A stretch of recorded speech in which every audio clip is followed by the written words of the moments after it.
తెలంగాణలో పరిపాలన బాగుంది. పార్టీ కార్యకర్తల పనితీరు బాగుందని ఏఐసీసీ అధ్యక్షులు మల్లికార్జున ఖర్గే అన్నారు. పార్టీ మీ అందరికీ ఇచ్చిన పదవులను సద్వినియోగం చేసుకోవాలని ఆయన సూచించారు. గాంధీ భవన్లో శుక్రవారం టీపీసీసీ విస్తృత స్థాయి సమావేశం అధ్యక్షుడు మహేష్ కుమార్ అధ్యక్షతన నిర్వహించారు. ముఖ్య అతిథిగా విచ్చేసిన ఏఐసీసీ అధ్యక్షులు మల్లికార్జున ఖర్గే, ఏఐసీసీ ప్రధాన కార్యదర్శి కేసీ వేణుగోపాల్, ముఖ్యమంత్రి Revanth Reddy, AICC incharge Meenakshi Natarajan, deputy CM Bhatti Vikramarka, Uttam Kumar Reddy, AICC కార్యదర్శి విశ్వనాథన్, మంత్రులు, ఎమ్మెల్యేలు, ఎమ్మెల్సీలు, ముఖ్య నేతలు పాల్గొన్నారు.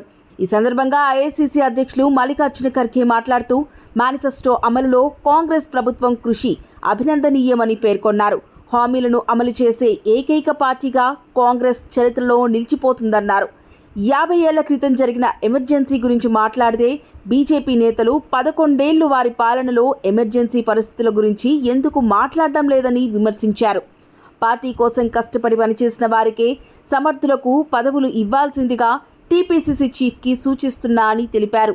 పార్టీ నేతలు ఇష్టానుసారంగా మాట్లాడొద్దు అని, పార్టీ నియమ నిబంధనలకు కట్టుబడి ఉండి ఒకే తాటిపై నిలవాలని ఏఐసీసీ అధ్యక్షులు మల్లికార్జున ఖర్గే పార్టీ నేతలకు దిశానిర్దేశం చేశారు.